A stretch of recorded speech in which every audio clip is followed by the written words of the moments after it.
আসসালামু আলাইকুম সম্মানিত দর্শক শ্রোতা। এই মুহূর্তে দেশ ও প্রবাস থেকে যারা আজকে আমাদের এই গুয়েতিমালা ঘাসের প্রতিবেদন দেখছেন, সকলকে আন্তরিক শুভেচ্ছা অভিনন্দন জানাচ্ছি। দর্শক শ্রোতা, যেই ঘাসটি দেখানো আছে এটি হলো গুয়েতিমালা ঘাস।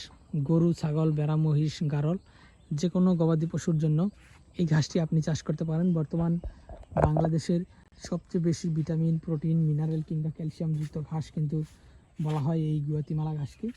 এই ঘাসটি মূলত বিশেষ করে গাভী গরুর খামার যাদের রয়েছে, অর্থাৎ গাভী খামারিদের জন্য আশীর্বাদ স্বরূপ, কারণ এটি খাওয়ালে গরুর দুধের পরিমাণ অনেকটাই বৃদ্ধি পায়।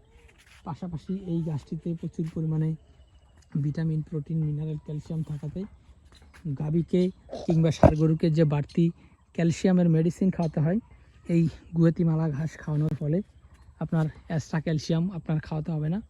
ঘাসের যে ক্যালসিয়াম রয়েছে সেই ঘাসের ক্যালসিয়াম প্রাকৃতিকভাবেই গবাদি পশু কিন্তু আপনার এই ঘাস থেকে ক্যালসিয়াম সংগ্রহ করে নিতে পারবে। তো দর্শক শ্রোতা, আমরা মূলত গুয়াতিমালা নয়, সব জাতের ঘাস নিয়েই কাজ করতেছি।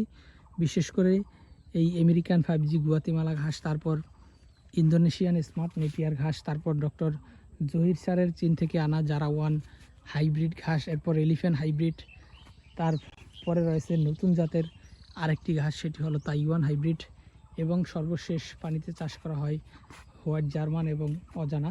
তো দর্শক, এই সকল ঘাস নিয়ে আমরা কাজ করতেছি। আপনার যেই রকম জমি থাকে, উঁচু জমি কিংবা নিচু জমি, সব ধরনের জমির ঘাস আমাদের কাছে রয়েছে। আপনারা চাইলে আমাদের কাছ থেকে এসব ঘাসের কাটিং সংগ্রহ করতে পারেন।